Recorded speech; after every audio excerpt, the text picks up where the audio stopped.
Hey everyone, welcome back to the channel. And today we're diving into something that's been causing quite a stir in the Genshin community recently, and that is Mavuika, the newest Archon, and whether her seemingly perfect journey might actually be intentional or ironic storytelling choice by Hoyoverse. Since Mavuika's release, I've noticed a growing sentiment among players, calling her the worst Archon in Genshin Impact's history, which I don't agree, but that's just my opinion.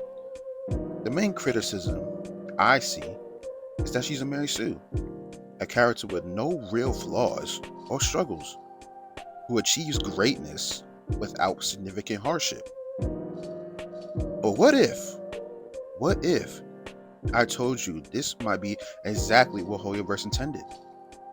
What if the irony of the human icon being labeled as too perfect compared to literal gods is the point? No, but seriously, guys, seriously, let's think about this for a second. Throughout Genshin Impact's history, we've met divine archons with deeply troubled histories. Venti, who witnessed the death of his friend in the revolution, Zhongli, who experienced the Archon War and had to fake his own death, A, who lost her sister and isolated herself for centuries, and Nahida, who was in prison for 500 years. These are gods who have lived for millennia, experienced catastrophic wars, lost loved ones, and faced the burden of immortality. Their struggles are quite literally of godly proportions. And then we have Mavuika, our first human Archon. And what do players say? She had it too easy. Where are her trials and tribulations at?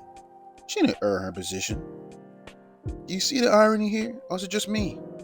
The only human among gods is criticized for being unrealistically too perfect. It's as if the community expected the human character to suffer more than the divine beings, which is crazy to me. Let's consider what this says about how we view heroic journeys. We've been conditioned to expect that greatness only comes through extreme suffering. The more dramatic the backstory, the more a character deserves their power.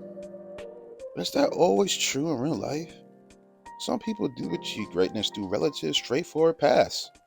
Not everyone has a tragic origin story. I actually think there's something brilliant in this contrast. Throughout Teyvat's history, humans have worshipped Archons, building their entire cultures around divine figures who are seen as perfect and all-powerful. And yet, meanwhile, when a human rises up to godhood without the same level of visible suffering, players find it unrealistic. We expect gods to be perfect, but can't accept a human achieving greatness without proportional suffering. The irony is so good. The immortal gods with centuries of trauma are accepted without question, while a human character without sufficient visible suffering is labeled a Mary Sue. I argue that Mavuika's story challenges our expectation of what makes a compelling character arc.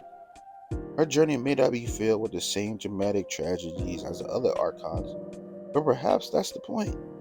Perhaps Hoyoverse is deliberately subverting the traumatic backstory equals deserving hero trope. Think about it this way. If Mavuika had the same exact story she does now, but was presented as another divine Archon who had lived for thousands of years, would the community still call her a Mary Sue? Or would her journey seem appropriate for a god? The fact that she's human makes her achievements seem implausible, which reveals our biases because we expect humans to struggle more than gods. Well, logically, it should be the opposite. Well. So what do you guys think?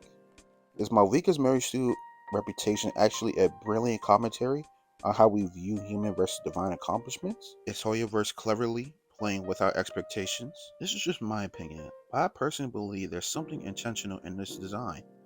The irony of a human Archon being called too perfect, compared to gods with traumatic past, feels like it could be a deliberate narrative choice rather than an oversight.